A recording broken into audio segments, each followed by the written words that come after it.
Hello and welcome back to episode 4 of the YouTube series. Today I have got Fran from Riviera Iced Tea coming on.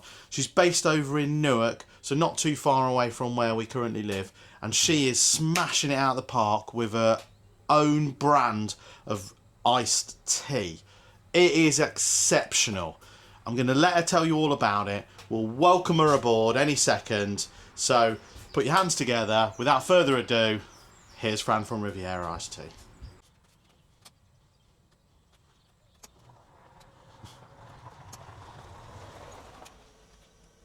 Today we've got Fran from Riviera Iced Tea. How are we doing, Fran? I'm good, thank you. Good. So, Fran owns an iced tea brand based over in Newark, but actually you sell all over the country, don't you? All over the country, yeah. Wow. So, yeah. And Fran's got some really exciting news. She's got some new wholesalers and some new stockists, which we'll talk about further. But what I wanted Fran to do at the minute is just explain about your brand. Explain about Riviera Iced Tea. Like, where did it all start from? Well, we'll have to go quite far back, right, I suppose. Yeah, right back. So it was actually a typical lockdown business. Yeah. I was in my third year of uni, just starting third year of uni. Okay. And we were just still at home. They Right. said don't come back. So I was at home, I'd done all my uni work. Yeah. And I just really wanted to kind of start a business. And I started doing some freelance social media. Right, okay. Which is where I worked for a drinks brand. Yeah. And I just loved the industry. I thought it was so nice to be kind of creative, but get to work in sales as well. Yeah. Everyone was lovely, but I had loads of ideas and she didn't go for them and certain things, you know. So I thought, how amazing would it be to have a brand where I can have control and I can actually do and try and fail, try and do kind of trial and error of the things that I wanted to do. Right, so okay. I then kind of looked for gaps in the market and I stopped drinking. Yeah. Well, I still have the occasional, but I just, obviously, when you leave uni, you're not going out every night. No, yeah. So I then just kind of looked for soft drinks. Right, okay. And there's nothing non-carbonated on the market except J2Os and fruit juice. Right. Which are they're full of sugar, aren't they? Yeah, full of sugar. And also you don't want to feel like a 12-year-old when you're for a meal. So, yeah, I just started kind of looking for alternatives and I loved iced tea anyway. Right. It's on every menu in Europe, in the US. Okay. But the issue with the UK is we've only got two big brands who are in plastic bottles. They're sold in KFC, Home Bargains. Yeah. You can't have that in your nice restaurant. Okay. You can't have that in your lovely cafe. Right. Because it's just, I mean, it devalues the price. It's, Yeah. You know. So you were looking at a more premium market iced tea. Premium market. So better for you as well. Right. Nicer tasting, all kind of made in the UK, suppliers all from the UK. Right, okay. But something that was focused on food service, focused on cafes, focused on restaurants. Yeah. So I just saw a gap, and iced tea is not a new thing. No. It's already really well loved in the UK. It's growing in the UK quite quickly. Right. But there was a gap for it. So you was at uni. What was you studying at uni? Criminology. Right, okay, so not business. Not business. I didn't even do business at A-level. Okay. I had no business experience other than about 3 months of social media marketing. So it's funny because on a couple of the other episodes we talk about other people and business hasn't always been their first choice. It's what they've wanted to do and what they drive to do, and I always say out there that if it's something you really want to do and you put your mind to it, you can do anything. Yeah. You don't have to have a degree in it. It's great if you do, but if you don't, you learn. Yeah, exactly. And I think if you don't have the backing of a degree or anything like that, I think you learn pretty fast. Yeah. Or you have to learn pretty fast, don't you? I mean, it was actually a couple of weeks ago, I went to Trent University and I was a panellist for their final year students. I was like a dragon. Oh, wow. And I went into this thinking, I don't really know what they've asked me, I'm going to know nothing, I'm probably not going to say anything. And actually, I knew a lot, and obviously, well, I knew more than they did.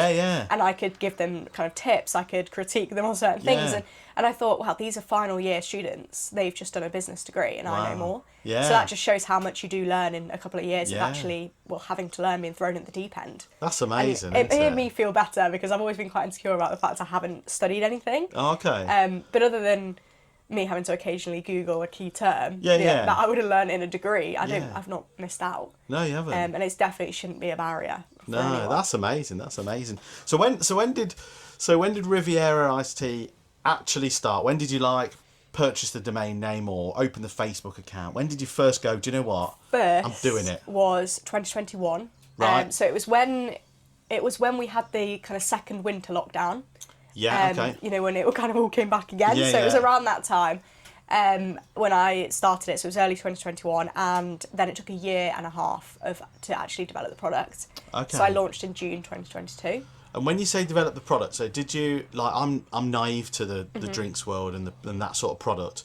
Did you have to come up with flavours that you really wanted to create and then go to someone and go, this is what I want to create, how do I do it? Or did you have to do loads of research beforehand to actually, when you went there, go, this is what I want, this is what I want in it, and I don't want any of those bits in it? Yeah, so a lot of it was market research. Right. And I mean, there's still kind of mistakes that you make. Things change so fast. So when I first developed the product, everybody was like, we don't want any artificial sweeteners at all. Right. Then kind of a year later, people said we don't want any sugar. Like, things change so rapidly in people's knowledge in the industry. So now it's something I'm working on is getting lower sugar products. Right. So that's like the thing of this year that I'm trying to do. I've already released one flavour. Yeah. But I will be changing the formulas of the current recipes. So things change quickly. You have to do a lot of research of what people want, the importance of things to people.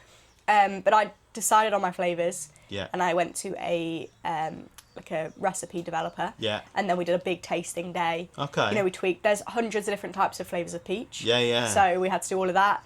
We then had to look at kind of, you know, how we could get the supply, and there was a lot of challenges how it would be in the can, because not many people put iced tea in a can. No. Non-carbonated things in a can are quite difficult to do as well. Okay. Because you haven't got that carbonation. So yeah, there was a lot of challenges. Right. I've had a few issues with manufacturing as well, just people getting things wrong, and that was always fun. So there's been a few challenges, but wow. yeah. So it sounds like in the what? So you said 2021. Yeah. And we're now 2025. So in the 4-year period, you've obviously had your trials and tribulations. You've gone up, down, and all that. And I said in other podcasts, I was just talking to Fran off camera before we started, saying that in business you have your highs which are super high, and then your lows which are like they're so low, and you're like, do you know what? I'm done. Yeah. I can't do it any longer. But there's obviously something inside, like you, me, and all the self-employed people and the business people, like, that keeps you going. Yeah. But what drives Fran? Like, is it something that, not to interrupt, sorry, is it something that have you seen a product go from like a startup and gone all the way to like being listed in, I don't know, like let's say Selfridges or let's say Fortnum and Mason, somewhere really high, and they're smashing it? Or are you inspired by someone at home, or are you inspired by another business? Like, what inspires you to just keep going day in, day out? Because it's hard, isn't it? It's so hard, yeah. I think my parents, they actually owned a business. Oh, okay. And yeah, they came from absolutely nothing. Yeah. So my dad left school at 16. Well, he never really went to school. Right. He was back in those days. Yeah. He basically just saved up, bought a little skip. Yeah. Skip lorry, and he ended up working his way up to having quite a good business. He then sold that in 2011 and retired. But he was the hardest working man. He used to leave the house at 4 a.m, get back at 10 p.m. every night for my whole childhood. And yeah, my mum then joined in with him, and she had the office side. Right. So they kind of grew that business. And I mean, they've literally, they started from absolutely zero. Yeah. Like, they had no money behind them, no kind of parental backing or anything. And yeah, they did incredible. Yeah. So he's kind of had the ups and downs. He knows how difficult it can be. So they really say to me, like, we were the same. Like, it's hard to look at them now and think that they were the same, but they were.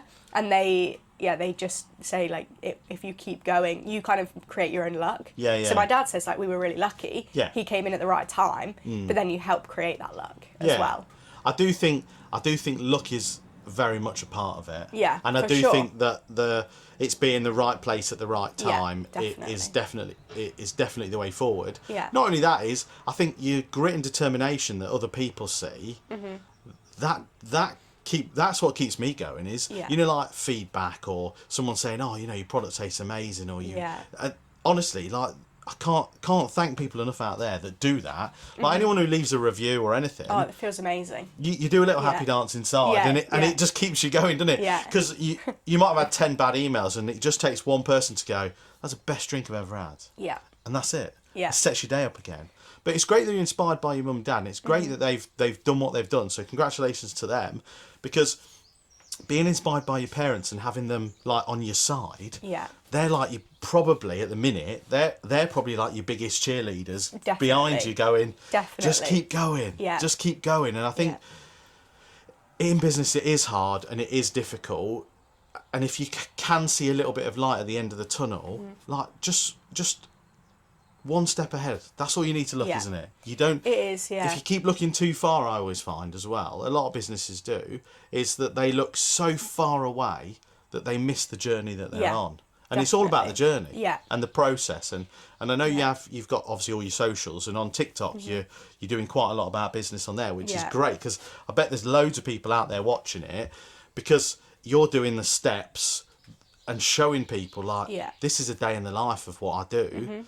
Because some people don't realise the hours that you put in. Yeah, exactly. And the ups and downs as well. A lot of people don't realise that happens. No. A lot of people aren't truthful. It's not until I got into the industry and I met brands that look like they're smashing it. I met the founders, and actually they have all these same challenges, but there's just more money kind of involved, but it's still the same.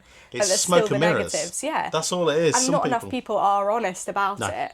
So that's why I kind of am showing, and I think actually a lot of people prefer to see that. Yeah. They prefer to see someone being real. And even the whole like fake it till you make it thing, it's just not a thing anymore. No. Especially with my generation, it's not. No. It's not a thing. It's been completely thrown out, and I've noticed that, because even with my first wholesaler, South Links, I had the meeting with the buyer, and I was so honest. I was like, look, this is the first time I've ever had a buyer's meeting. Yeah.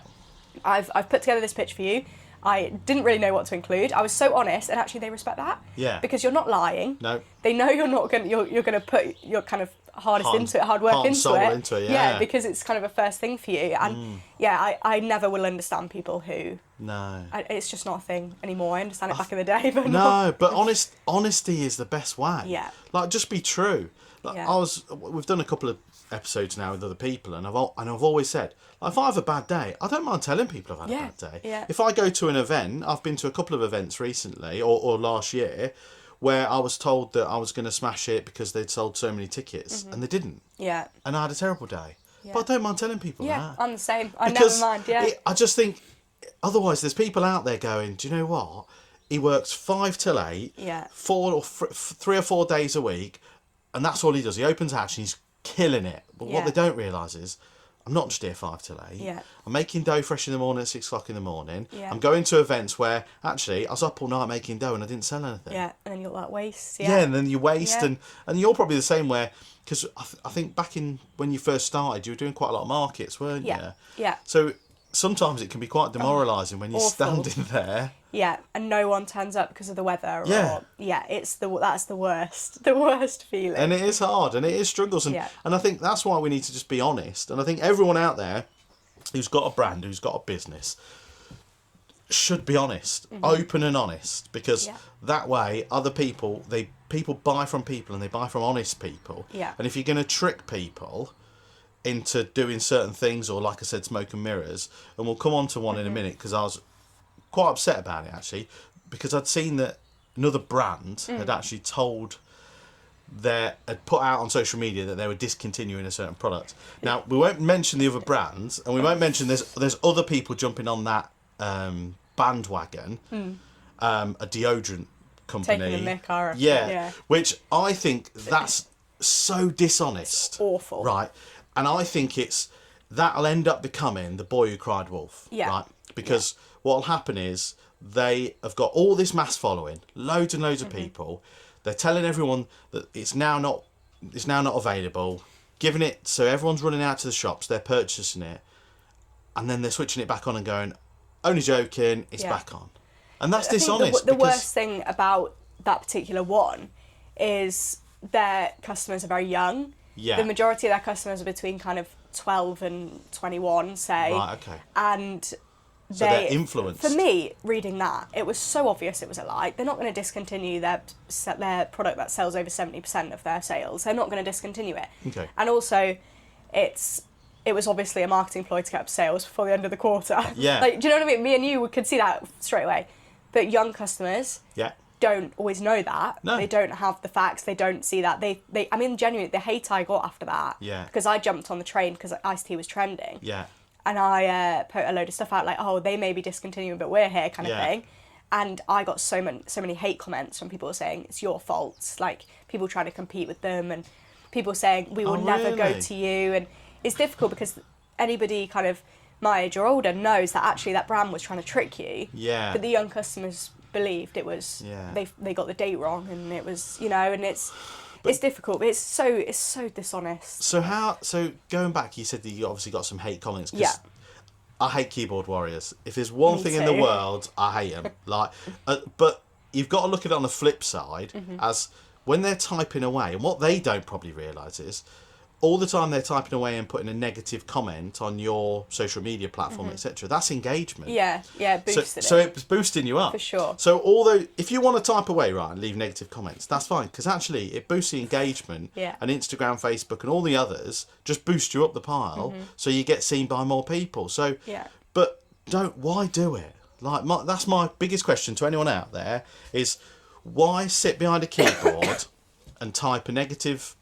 something negative or a bad comment when actually all we're trying to do is earn a living. Exactly. And also it's the same people who are saying, you know, this company, these huge companies who aren't paying their taxes, who nobody likes at the end of the day, these huge corporations, everybody says bad things about them, but then they give hate to the people trying to compete. And they're like, well, you'll never compete with this company. And I'm like, well, you know, I've been going 3 years, they've been going 175. You have to... These are the people you have to support. Yeah, of course, and you can't really moan about how much you hate big corporations if you're not willing to support and kind of be nice to the people trying to compete. Yeah. And that comes from a really naive perspective, because I always think there's room for everyone in this world, right? And there's room for big brands, little brands, medium brands, etc. And there's also room for two competing brands to go against each other, because competition is healthy. Like, it's really healthy, but it's not healthy when people use underlying tactics to drive sales, and then someone else gets the rap or the fall for it. That doesn't work. It obviously got pulled by their legal team, because they would have left it for longer.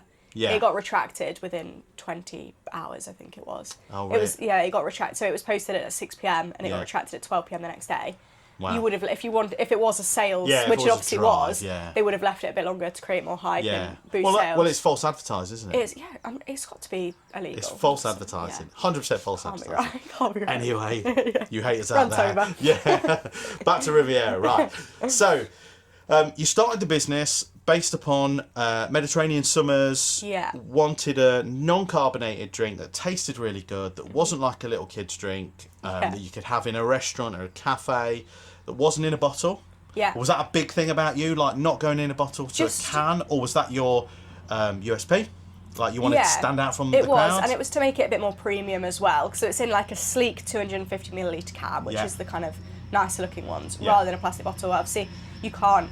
doesn't look great if you're serving a plastic bottle at a restaurant. No, I get that. So, and it would just lead them to having to decant it, and also the sustainability aspect as well. Right, okay. 80% more cans get recycled than plastic bottles. So, okay, that's good to know. So that was a kind of an extra thing as well. But just to make it kind of stand out. Just to make it stand out, okay. So that sounds good. So we've said about what drives you, what motivates you. That's your mum and dad. That keeps you going. A bit of a spin-off. Like, if you could go back to when you were a teenager, what piece of advice would you give yourself to where you are now? Like, when you were a teenager, did you want to own a business? I always had that kind of niggling thing. I always wanted to do well. That's like, I've always wanted to create kind of a life for myself, have freedom. That's my kind of, as in money freedom. I've always wanted to kind of be like, you know, I want to go on holiday this year and not have to worry. That's always been my big thing. And also I want to create something where, say, my kids can go, oh, my mum does this. Like, this is what she does. I just think that's really cool to kind of create a bit of a, like, almost legacy for your kids. Yeah, that sounds cool. So, I always kind of wanted to do that. But I did want to go into the police. But I had a very set career path of what I wanted to do, which is ridiculous for a 12-year-old. But I was like... So I always wanted to go in the police, but I wanted to do fast-track detective scheme, which is why I had to go to university. Wanted to go in there. work my way up, then go across to MI5, and basically just keep working my way up. Oh, nice. So that's what I always wanted to do. Yeah. And yeah, it was lockdown, and I was just like, yeah, this is for me. Oh, really? Yeah, I just. So you'd so from like 12 years old, you'd had your set, like, do you know what, I'm going to do this, know what I'm doing, and then COVID hit. It changed the world for everyone, to be fair, didn't it? Yeah, changed everyone's mindsets. And COVID hit, and then you were like, actually, like, the police isn't for me. Yeah. Wow. It was just almost overnight. Really? I realised I don't have the personality for it. Yeah, okay. I also think the police have the toughest job in the world. 100%, yeah, totally agree with you. Especially, and it's only getting worse. I don't think they get paid enough for what they do. No, definitely not. The hassle and grief they have to deal with day in, day out. And everybody hates them. Yeah. And I'm not very good at that. No. So you're back to 12, you had your career path, you went to uni.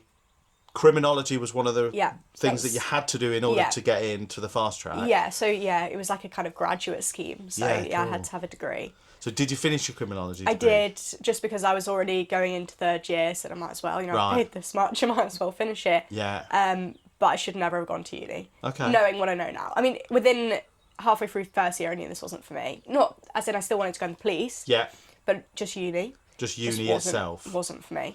I wanted to be out earning money, and I okay. Don't take this advice, but I stopped going to uni and just started working full time. Okay. I was just kind of doing my seminars, doing my lectures online. Yeah. Because I just really wanted to be out earning money. Okay. But people do have a drive for earning money, don't they? Yeah. There is certain people out there that just love money, and that drives you to keep going. And you've just said about like one of the reasons of doing this is financial freedom, basically. Yeah. And we're not talking about, well, you might be talking, but I don't. I'm not talking about that I want to have millions and millions in the bank. All I want to do is, the be-all and end-all for me at the minute is my mortgage. It's my biggest overhead. Yeah. But if I didn't have that overhead, I would have so much expendable cash that I could go out and do me other things. So for me, it's just working my way to just get rid of that as best I can, get rid of any debts that we've got or anything like that. Because you're always going to have gas, water, electric, council tax. You're always going to have running costs for vehicles. They're fine. Yeah. But if you've got a property or properties and you've got no mortgage on them, I think that's a wicked start. Definitely. And that's a great start for you. Like if that's where you're planning on keep pushing forward, and that gives you your motivation to get up in the morning. Because what a lot of people don't see when you're self-employed and have your own businesses, like if you don't get out of bed at 5 o'clock to do your work in the morning, it's still going to be there at 6, 7, 8, or even if you leave, you know, do you know what I mean? You're like, do you know what? Today I'm not going to do as much. It's still there tomorrow. Exactly, and also no one else will do it. No, and that's kind of my biggest thing I've found, because I've, like, if I'm ever ill or. It's so difficult because I just feel the guilt, and that is one of the biggest things with owning a business. The guilt, like you feel like you should be working, and like I have a competitor who has co-founders. They got investment straight away, and I just know they're constantly doing sales, constantly. Right. Okay. Whereas I'm like, I will burn out, so I have to take that break. Whereas they'll just bounce. They'll kind of, one person takes a break, the other one jumps in. Right. So that is kind of a big challenge of being a solo founder as well. Yeah. And just the whole, you still want to spend time with your family. You still want to have occasional other things to do. So. Yeah, it's really tough. And also the money side of it, I don't pay myself, so I still have to work. That's another reason the business hasn't grown as quickly as I wanted, because I still have to work to invest in the business. Right, okay. So, like, even this weekend, so I finished work at 5, like, for the business, and then I started at 6 at a hospitality job. So I did 6 till 2 a.m. there, and then I did the same thing Saturday night, and that's just, that's just what you have to do. But again, people don't see that. They just don't. think, So I had no idea that that's what you had to do. Yeah, no, and that's the thing. But you don't. People always think, oh, it's lovely, it's great. I think the only difference, the only benefit I see at the minute to people having their own business is time. Yeah. Is if you don't want to work today, you don't have to. Yeah. But you'll have twice as much to do tomorrow. Yeah. Yeah. You'll be guilt ridden because you're not doing really something about yourself. business. Yeah. And actually, being self-employed, like we went out for a coffee yesterday, and it's the first time that we went out, just me and the family, and we took my daughter. My other daughter was at a party. But constantly in the back of my mind, I was like, I could take this picture for social media. Yeah. Like, because when you've got your own business, it's not it's not all about business on social media, which I've learned recently. There's a good split. It should be 80-20, I've been told recently. So it should be 80% pushing your business constant, and then 20% should be about your social life, your personal life, and actual just being you. So like, even going for a coffee in Newark, and we were like, I was like, oh, wait, we'll take a picture before we have a drink. So business is always on your mind. It is, constant. Well, I went on, so my brother lives abroad. Yeah. He was in the military, so we went to go visit him in January, and I had a week off work, and the first 4 days were great, like, because it was a weekend, and, it was a Monday, and it was just great. But then I got a couple of emails, and I saw a competitor got into a new venue that I really wanted, and all the holiday then, last 4 days of the holiday, ruined. I just wanted to be at home working, really? And that's awful. But it's just that guilt you have. You can't switch off. No, you can't. You never switch off. Yeah, and I mean, we spoke before this about how I was having a bit of a crisis in January. Like, I don't know whether I want to continue with this. And that is one of the main things, because the stress that I have and the time, but I've not got any money. And that is so tough. When my friends are, I mean, I'm 24, so my friends are buying houses. They're settling down. They're getting promotions. Like, my friends have all become like account managers, and you know, they're getting good jobs. And I feel, obviously it's a long game, but I feel like I'm, you're behind the times. That was kind of tough. But don't try not to. I know this is a little bit of advice, but try not to judge. I say this all the time. Try not to judge yourself or compare yourself to other people that are at your age, because what you've learned in the last 4 years, they have no idea. That's true. They don't have. And knowledge is power. You need to remember that. Like, knowledge, the knowledge you have, like you've just said, you sat on a board at a university helping people in their final year, and you had all that knowledge. Yeah, that's true. You should never compare yourself to apples on apples. Doesn't matter if they're both, if you're both 24, they're female, male, or whatever. No one's the same. Yeah. And you're in it for. They might be in it for, like, let's say they've just got promotion to ASM. Their next step is business development manager. But your next step is, I want another 3 wholesalers, or I want another 10 stockists, or it's so different. And then it's massive. And I think, just be proud of what you've gone through. Be proud of where you've come from. Just keep striving forward. Just every day, one step in front of the other, and you'll get there. Do you know what I mean? And I'm talking like I've made it, right? Because for me, I make smash burgers and Neapolitan pizzas, and I work 3 to 4 days a week. Like, it's not a job. I don't see this as a job. And I enjoy it, and I love it. I don't mind putting 10, 15 hours a day into this. Because I don't see it as a 9 to 5 stuck behind a desk. I think I've got to a stage in my life now where I don't think I could do that. I know. I think I'd really struggle to go back into that. I think it's interesting with me, because a lot of people who are business owners say, oh, we had a 9 to 5, we hated it. And we wanted to get out of that. Whereas I started at uni. I've never had a desk job. I've never I've never had a 9 till 5. So I kind of don't have that perspective. I did it for kind of different reasons. So many business owners were like lawyers or but I never had that. I always worked. The job I had at uni was working hospitality, so I worked full time, but it was nights or 0 hour, and so I never had that kind of perspective. But I would say I did have a couple of horrible bosses. So that did make me realise, because I've always been the kind of person that, even if I'm a pot washer, which I have been for quite a few years, I will pour my heart into it, because I just have a pride in the job. And one of the hospitality venues I worked at, I would work 70-hour weeks. I would drop everything to help them. I didn't go on holiday for a full year because they were really busy, and I just did everything. But actually, they dropped me as soon as I asked to reduce my hours because of this. And I just realised, if I'm that kind of person that does pour my heart and soul into it, I'd rather do it for myself. 100%. You'd rather do 10 hours for yourself than not be appreciated by other people. You get to a stage when you're employed where the bigger company you work for, you are a number. And as soon as people start realising that, I don't get me wrong, there is smaller companies out there that will look after you, but big corporations and big companies, you are a payroll number, and they expect you to do your 9 to 5, and they expect every last ounce out of you.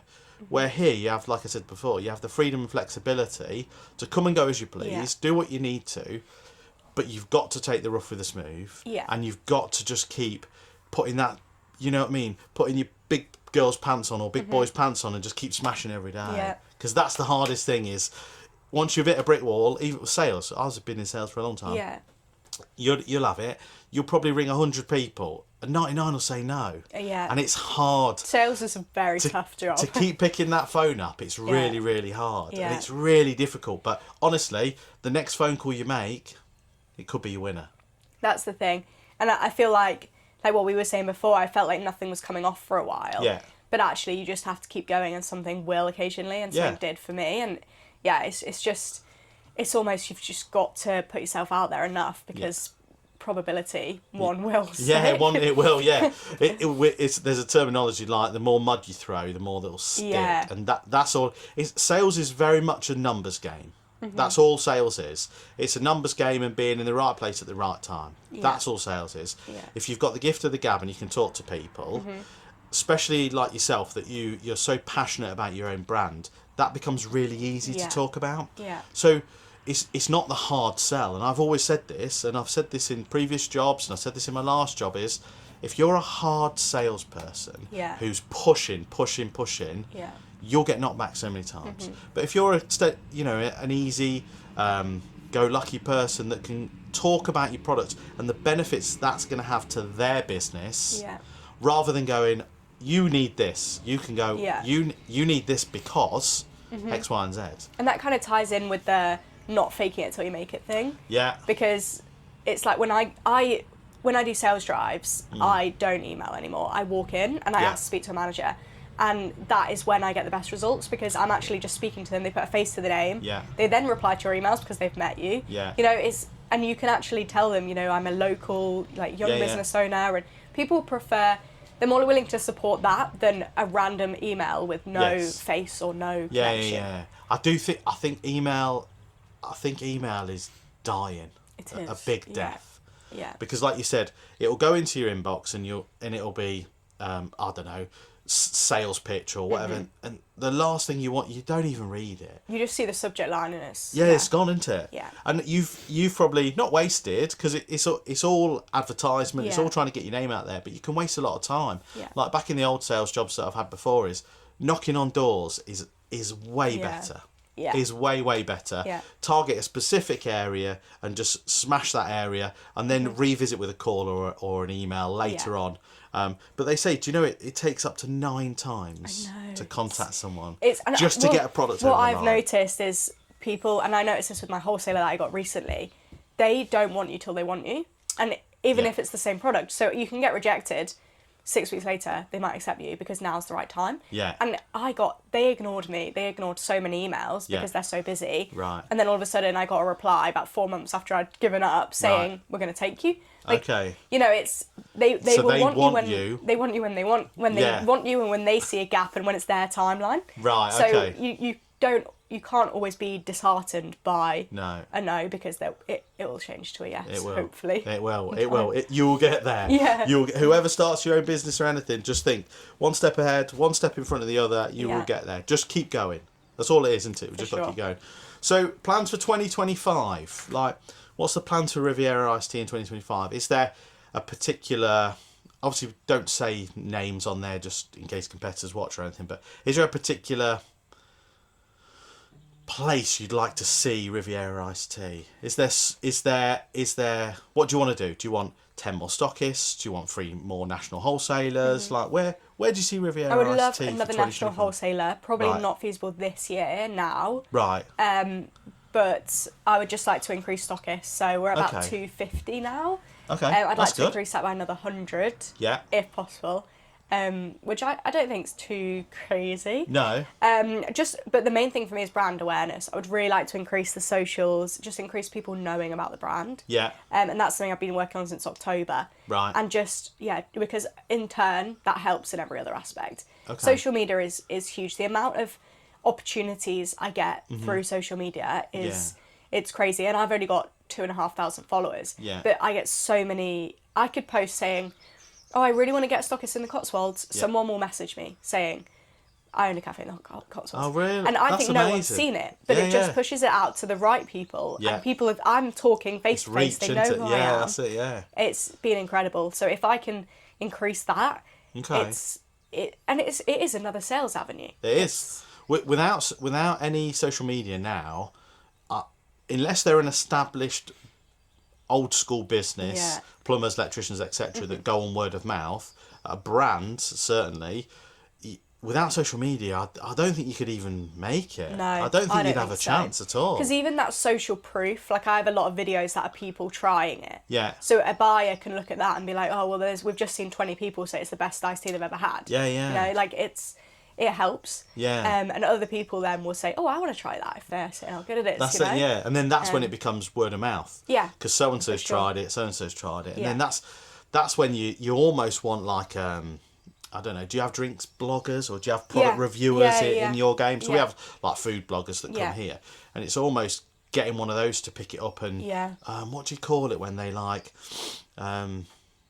they don't advertise it, but they try it, they endorse it. They endorse it, don't they? They basically say, we love this product, go and try it. That obviously helps and drives sales. And then that drives new stockists wanting to come on board because X, Y and Z keep saying, I want this drink, etc. Yeah. So that's good. You mentioned, like, you don't think a national wholesaler would be right this year. Only because with my product being a summer drink, the brochures are kind of closed. Okay, right. So yeah, a lot of the buyers have now kind of shut off for summer. So right, okay. That's the only thing. Obviously, if somebody really sees a need or someone asks for me, there's always an opportunity.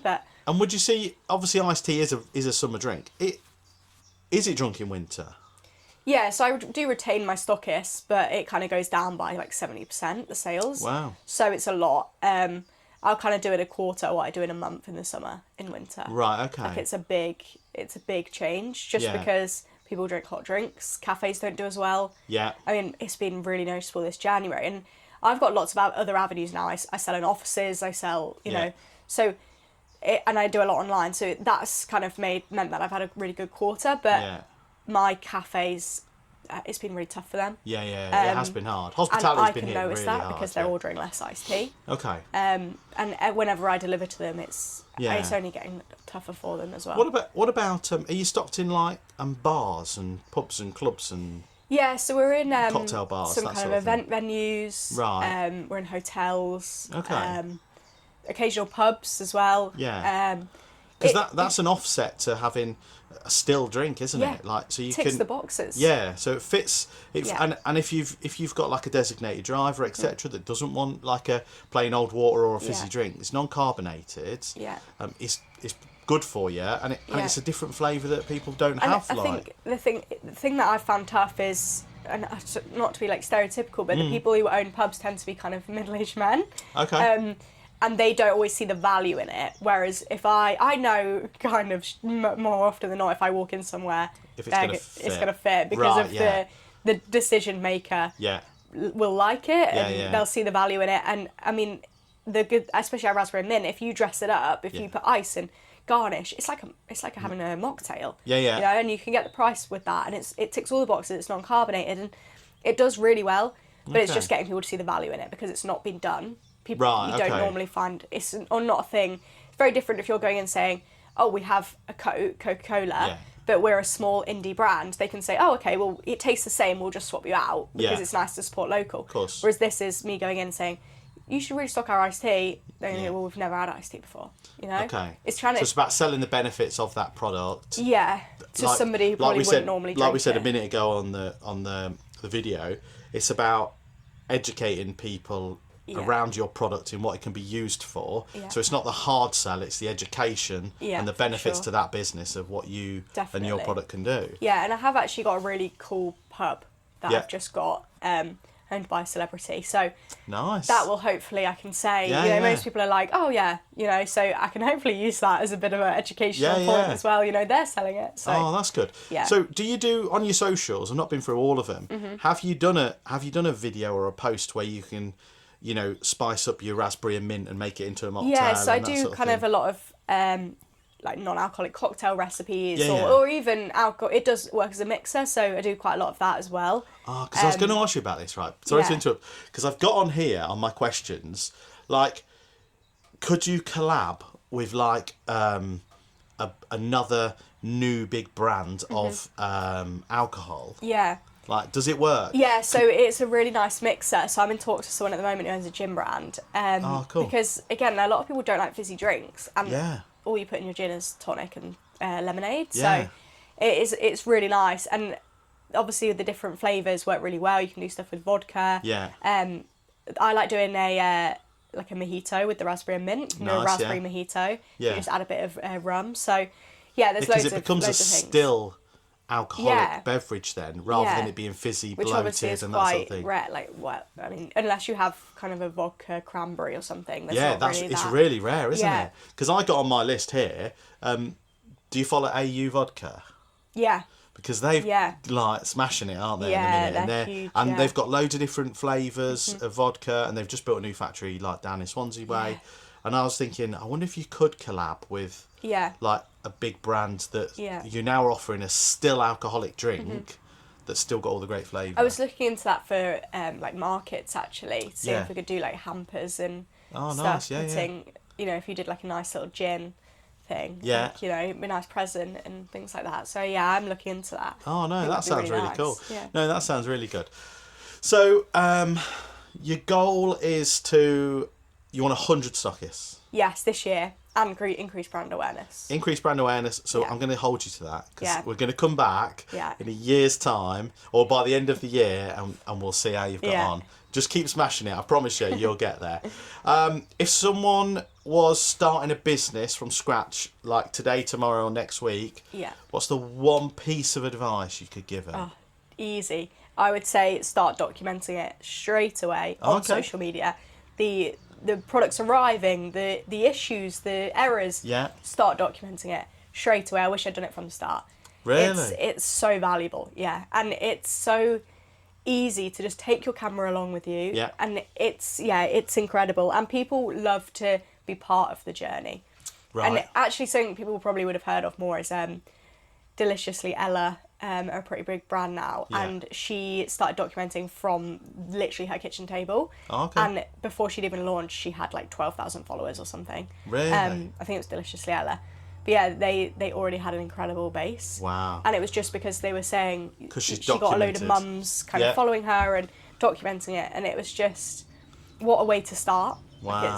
Like you're starting levels above. You are starting like three Yeah. pegs on the ladder, way Yeah. above anyone, For because sure. to gain followers, I don't know how you'll find it in a minute, but to gain social Mm. media traction is so difficult. It is. Like, as much as you share and you post and you say tag this or you run a little competition, like, I'm trying to get local people for me, Yeah. so I can't imagine how difficult it is for you. Yeah. Because you're trying to get, I'm basically saying, come and buy from me, I live in Grantham, Lincolnshire, Yeah. and I do the odd event here and there. So I have a very small following. I think I've got just under 2,000 on Facebook Yeah. and TikTok, etc. But to drive a big brand, that takes time, effort. It does, yeah. And when you don't see the rewards as such, so I like to see like at the bottom, our notification, 3 new followers. It's Yeah. like brilliant. Yeah. But some days you can post, and you get nothing from it. Yeah. And it's hard, isn't it? It is, and that's another thing. It's a bit like throwing mud at the wall. You Yeah. just have to keep posting twice a day regularly, and one of them will randomly, and it's probably one that took you 5 seconds, will randomly Yeah. go viral. Yeah, one that you just whip Yeah. your phone out and just quickly do something. Yeah, So no one okay. really knows it. That's cool. So your piece of advice for anyone starting a business out there was document the whole journey, the process from start to finish. That's a really good piece of advice. I think that'd be, that's really good. So document everything. Yeah. Doesn't matter what's happening, just film it. Because we are a world now of people attached to technology, aren't we? Definitely, and With that- people are nosy as well, like, in a good way. Like, Yeah, yeah. people want to see what you're getting up to. No, they And do, yeah. So, yeah. no, that sounds cool. So, should we make a pizza? Because you want to make a Yes. pizza, don't you? Yes, So, I've bought some ingredients. wicked. So, I made the dough. Fran messaged saying, what should she bring? I said, just bring a couple of ingredients. So, shall we have a look what you've brought? Because I haven't Yes. seen what you've brought. Yes. You've already had a busy day anyway, so I have. you've been out and about. Don't know whether I'm strange for this. I bought some goat's cheese because because I love a goat's cheese pizza. Yeah, perfect. I bought an onion. Cool, red onion, yeah. And then this is the one, I bought some honey. Nice. Because there's been a bit of a trend with hot honey pizza at the moment, but I don't like spice, so I just bought normal honey. So you just bought plain honey. Honey and goat's cheese goes really nice. Honey and goat's cheese. And this is a local supplier as well, so I thought it was quite nice. Oh no, that's nice. Yeah, support local. That's support what local. we want, isn't Love it? That. So we got goat's cheese, we got red onion, yeah, and we got some honey. So we can do a goat's cheese pizza with really thinly sliced onion. Yeah. Drizzled with hot honey when it comes out the oven. Obviously, that's not going to be spicy, but it's local. Yeah. So, follow along. We're going to make pizza. Lovely. And we'll get cracking. So, we're back. We are going to make a Neapolitan pizza. We've got goat's cheese, red onion, and honey. You don't like spice, you said, didn't you? No, I don't. So, we've gone for a plain honey. Is it? You said it's local brand? Nottinghamshire honey. Oh, nice. Nottinghamshire honey. So, Fran, talk to us about. I'm just going to chop this onion up because Fran said she is a good cook, but she said you just cut it, so it's easier. Yeah. That's fine. That's all right. So you can look pretty and talk to the camera. Tell us about your products then. Tell us about what flavours you've got, what they can be mixed with, or how well they work, just for the independent person. Do you know what I mean? Yeah. So I've got 4 flavours. I've literally just released one, so I always forget about that one. Nice, 4 flavours, yeah. Started with peach and lemon, then raspberry and mint, which is current favourite bestseller of the brand, and then we've just released a rhubarb and ginger, and that one has half your daily vitamin C and D, and it has no added sugar. So it's really like a healthy iced tea. Yeah, that sounds cool. And that was kind of to help with like winter sales and things like that, and that's got really good feedback. Yeah. So yeah, it's all, the brand's kind of all like low calorie, gluten free, vegan. It's all natural. There's no artificial sweeteners at all in it, which obviously people have started to realise kind of how bad for you those are. Yeah. It's non-carbonated, so that's kind of a really good selling point. There's so many people who don't like fizzy drinks. This does tick the box, and they are honestly just full of flavour. They're really kind of they taste good. We've got like loads of 5-star reviews. So nice. Yeah, it's going well. Obviously, they're all it's like perfect for if you're having like a party, or even a lot of people are people who are trying not to drink. Yeah. They're kind of giving up alcohol, so they will drink that on a Friday night with a takeaway or with a nice meal they've cooked, because it's just something a bit more exciting than having squash or water. Yeah, no, that does sound nice. So yeah, a lot of our customers are kind of giving up alcohol or trying to give up alcohol. And as we're coming into the summer period, it's even bigger, isn't it? You're going to be sat outside, want something super refreshing, loads of ice in it. So it do sound really nice. Well. Yeah. So to date, what's your biggest business achievement to date, would you say? So literally next week, so 31st of March, the brand's going live in Lincolnshire Co-op. Wow. So that's just really great. People will be able to grab it from the fridge, really accessible for everybody, and hopefully that'll help grow the brand. Do you know whereabouts in the fridge it'll be stocked? Is it going to be near the grab and go stuff? Grab and go is it, fridge. Awesome. I'm not sure if it will be part of the meal deal or just next to the meal deal, but it'll be in that fridge when you first walk in, the big fridge. And it's kind of all co-ops that are in the centre of Lincoln and the villages outside at the moment, and then it'll expand even further. So how many stores initially did you say? 21. Wow, that's incredible. That you've done so well to do that. Yeah, it's really great, and it's part of a Love Local range, so it's really exciting. And then we've also got a really big wholesaler, so they're a national wholesaler. They're something like the 4th biggest in the UK. Wow. So that was amazing because they don't stock any other iced tea other than Lipton, so it's, if anybody does want that more premium iced tea, we're the iced tea. Then you've got it. And they kind of work with National Trust and or National Heritage and all of those, so that kind of makes it more accessible to me. So, really exciting. That's incredible. Like to get like 21 stores straight away. Obviously, you've worked hard for it, and over the period of the 4 years and what have you. But then to get a national wholesaler, so do they cover the whole country then? Yeah, so the whole country, Scotland, and the crazy thing about that is it took me a year and a half of work to get that. That was a big persistence thing. It was catching up every couple of weeks with them, and so that was really nice when it paid off. It felt like such a big achievement. It was huge. They were my target. So, but it just goes to show persistency. Pays. It does. Doesn't it? It does. But it is hard. And having other people, there's always a different back way you can go into things. So I got rejected recently by a wholesaler. Yeah. and they said the reason was it's not quite right for our customers. Okay. So instead of just taking that on the chin and going, oh, shame, I've found a list of their customers and I'm targeting all of them. Okay. And I've already been stocked in 4 of them. So if I can get that up to 10, I'll go back to them and say, they're already stocked in these. Your customers do want them. Okay, right, yeah. So look, it goes back to that. Sorry. No, you're right. It goes back to that thing about education, doesn't it? Yeah. It's about educating people about the specific product, what it works well for, and rather than just sitting it on a shelf, actually train the people. Go there and say, look, you know, you can make, like you said, you can make a mocktail with it. You can, you know, have a still alcoholic drink with it. It goes well with this food or complements this. So it's all about education. It's all about education. Stands you out from the competition then? What stands you out from the competition? So mainly the fact that we're more premium with that kind of wholesale. The fact it's better for you. Yeah. It's lower sugar and no artificial sweeteners. Are you the only, sorry to interrupt, you the only non-carbonated iced tea brand out there? Currently, other than Lipton and Arizona, but obviously they're both in plastic bottles. So we've just had a new competitor launch who are going down more that premium route. So they're in a can. Okay. But they are sparkling. And they're also, their ingredients are all from abroad.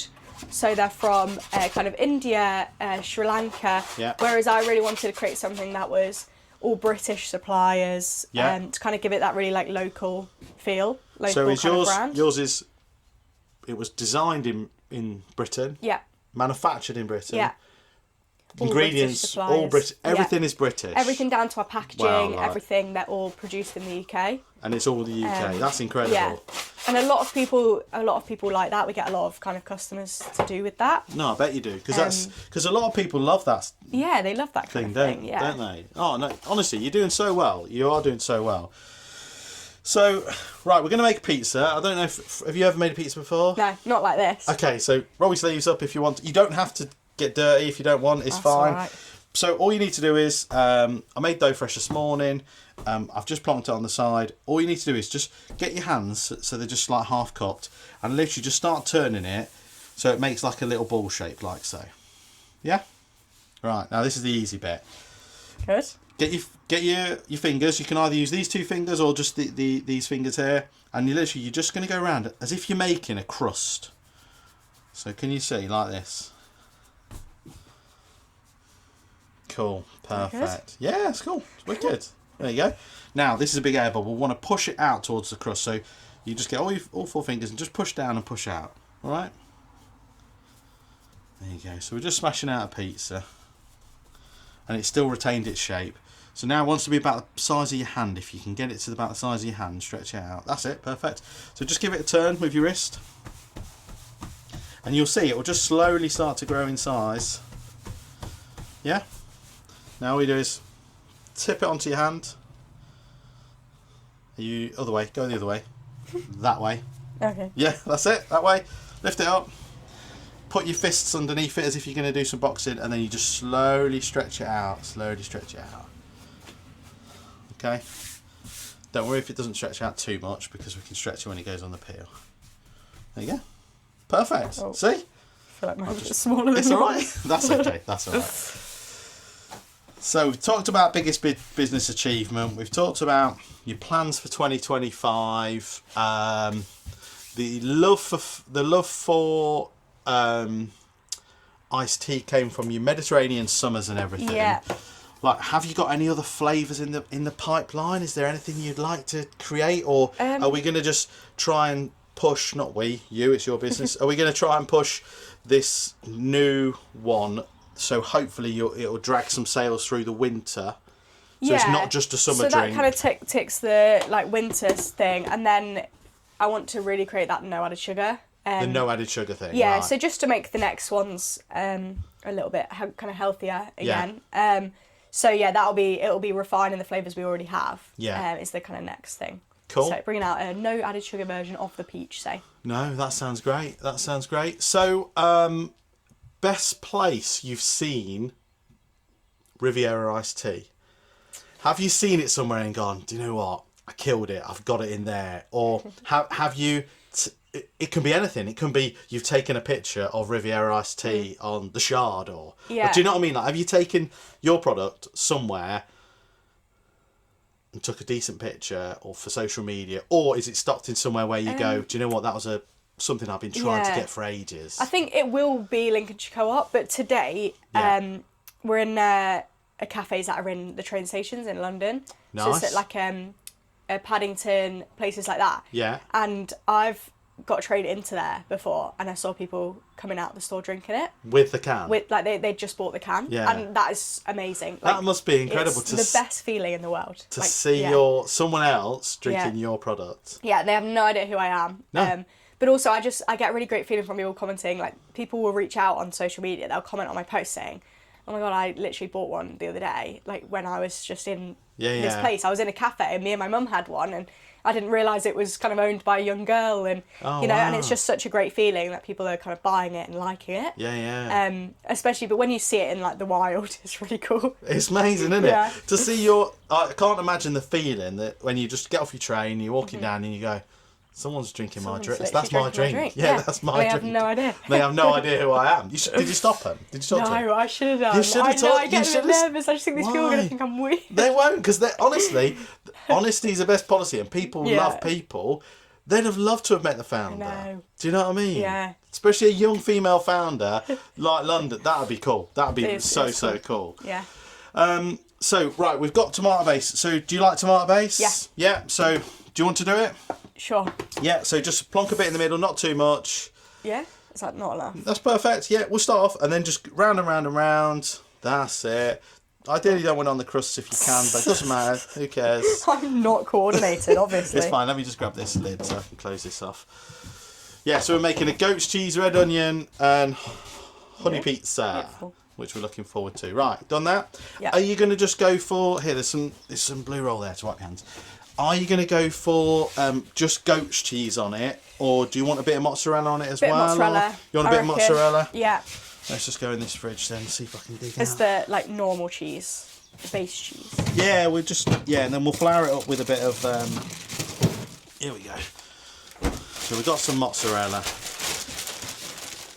So the best place you've seen it would be, you reckon? Obviously, Co-op is a big passion of yours. It will be that. But I just just like with the big wholesaler, it's next to Lipton. So it's just if you type in iced tea, it's just Lipton and me. Oh, that's really? Quite cool. That's cool. quite cool to see. I'd screenshot that and just throw darts at the other bit. That's cool. No, so plans 2025 we've spoken about. Piece of advice we've done. Best place, I always ask this, best place you've ever eaten?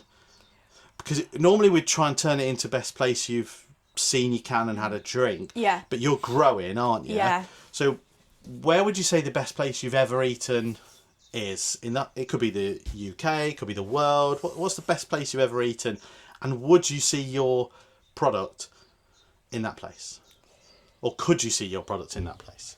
So I'll say two because I want to say a local one. Yeah, of course, yeah. You can say whatever you need to. So local, I think I love Bar Iberico in Nottingham.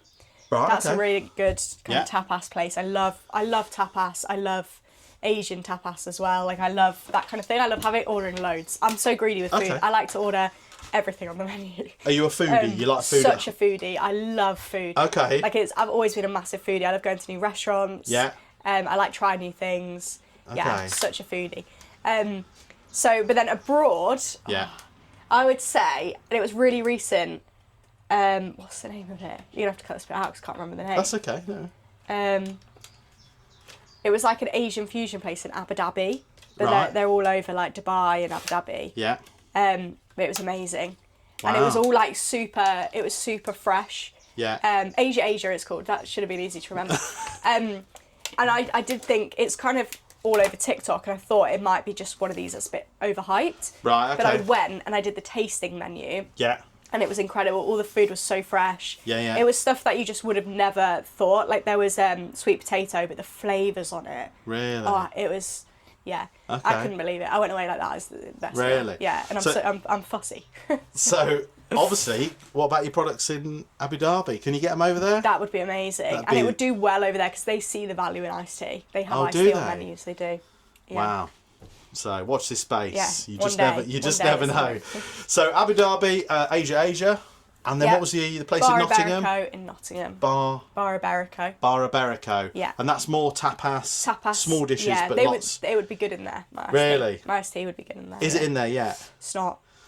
But it would be Let's good. try and get it in there. Yeah. Let's try and get it in there. So I've put a few bits of mozzarella on there. That's Yeah. cubed mozzarella. So just sprinkle on what you need to, and then we'll just. I think we can just crumble a bit of goat's cheese up, can't we, on it? How much do you need? You just spread it evenly. It's entirely what. Obviously, this is your pizza, so you're making it. It's down to you how much you want to put on there. So I'll just whatever. Does that look good? Do you like cheese? I do. Yeah, put some more on them. Okay. What's your favourite food then, or have you not got a favourite food because you don't mind trying anything? Oh. I love Mexican foods, and I love. Because that surprises me, because you've said you don't like spice. Yeah, but true. Mexicans like... It is. It's borderline. But I love like a burrito. I love a quesadilla. It's the flavours, isn't it? The flavours are incredible. And I also love pasta. So I just like all food. Oh, okay, all food. I just love food. I love food. Do you know what I mean? Yeah, I love a good Italian. Oh, okay. As well. There's nothing beats like some really decent food. Yeah. And that's why I think goat's cheese there, just throw on whatever you need. I think that's why I really enjoy creating food for people, because honestly, to see someone smiling and enjoying the pizza or the smash burgers and going, oh, that was the best burger I've ever had, or... There's nothing better than eating a good bit of food. No. That, like, it just... It changes your whole mind, it changes your... Oh, honestly, you can go from having a bad day to a great day just by eating something. Yeah, and I'm so dependent on food. Like, if I don't have a good meal, I'm really annoyed. I'm dependent on food, to be fair. I can't function without it. Yeah. I'll drive 100 miles just for a decent burger, do you know what I mean? I'll drive anywhere for decent food and decent drink, etc. So, it's really, really crazy. Now, while we're just finishing this pizza off, I always ask this question, dead or alive, who would you like to have a meal with? Can be famous, can be family, can be friends. But I was thinking, rather than having a meal with them, who would you like to share an iced tea with? Oh. Your iced tea. Can be family, can be friends, can be dead, can be alive. Do you know what I mean? I think it's just quirky that we know. Is there someone famous you'd like to try your drink and sit down with and ask them about something? So, for me, I think one of the people I'd like to sit down with is David Attenborough. Because I'd like to know his mind, but I'd also like to sit down with Sir Richard Branson. That's who I was about to say. That's who I was going to say. Because I think... Yeah. What drives you to keep going when you've got everything? Yeah. And also, I would love to like pick his brains. He's obviously so successful. Yeah. So I'd love to pick his brains and convince him to help me. If you're watching... Richard Branson, please. Yeah. Fran needs some help. No, she doesn't need help. She's killing it. She's killing it. So, right, let's get these pizzas in. Yes. And we'll come back in a second. We need to put some honey on mine. Okay, so we didn't video baking the pizzas today, just because I forgot, to be fair. So we have got, I will just show you. So this is Fran's creation. So Fran's face is just there. So we've got goat's cheese, bit of mozzarella, red onion, and then we're going to drizzle it with some local honey. Yeah. So there's the local honey. All you'll need to do is just give it a drizzle over, and we'll go from there. Don't know what this is going to taste like, but... It's all right. That's quite a lot of honey, but that's fine. Yeah, I went a bit crazy there. That's fine. Do you want to drizzle some on that one? Yeah. So we'll give it a cut up. So we've said about piece of advice for... So let's see how these taste, to be fair. It's coming off in big chunks. That's okay, so that's all right. I do love honey, though. Just throw the spoon back in there and then we'll, wicked. We'll give it a cut. Right. So piece of advice for young, new business founders or people who are starting a business. What did you say? Start documenting from the get-go. Right, start documenting from the get-go. Even, it doesn't have to be on a camera, it can be on, I don't know where my phone is, but it can be on your phone, like one of these lovely things, because we're all attached to our phone nowadays. They're just permanently in our hand, aren't they? Or somewhere. Famous person, what do we say? Branson. Richard Branson. You'd like to sit down with him, share a Riviera Iced Tea on, I think it's called Necker Island, his island. Oh. I think it's called Necker Island. If anyone knows it's not called that, comment below. But I'm sure it's called Necker Island. That's his island that he bought when he was 21 I love Richard Branson. I'm sure he was in his 20s, his early 20s when he bought his first island, so which is insane, absolutely insane. Yeah. But again, what motivates him to keep going? That's my biggest question to him, or anyone out there watching this. If you've made it and you're successful and you've got to a level now where, not that you don't have to work as such, but you're financially free. Doesn't mean you got millions in the bank. Just means you're financially free. What motivates you to just keep going each day? That blows my mind that like people just keep going. Do you know what I mean? Or would you stop, do you think? I don't know. Do you know if someone was to say... If you become a bit addicted to the... It's the grind, isn't it? And the highs, isn't it? And the day-to-day life and the seeing new people. I love talking to new people all the time. Absolutely love it. So, honestly, we're going to try this pizza now, but thanks for coming on. Really appreciate having you. It's been lovely to talk to you. I've known Fran for a little bit, but we haven't spoke for maybe a year or quite a while now. I've known her from back with my sales background, and obviously she's only down the road. I've got Fran a lovely T-shirt. Ah, love that. To say that she's been on the YouTube channel, and what we'll do is we'll post all the links below. We'll also highlight some products across the top that you have. So raspberry mint and all your new flavours, etc. We'll put some scans of pictures around there. And if anyone wants to get in contact with Fran about sales, etc., we'll have all the website links below. Yeah? Yeah, sounds good. Is that right? Yeah. So thanks for coming on. Thanks for watching. Stay tuned for the next one, because I think the next episode we've either got a CrossFit gym person from Grantham, a chocolatier, or a fabricator welder coming on. So we've got 3 different people that could be coming on next. So just watch this space. Thanks for watching. Thanks for listening. And thanks for coming on. No problem. See you in a bit. Bye. Bye.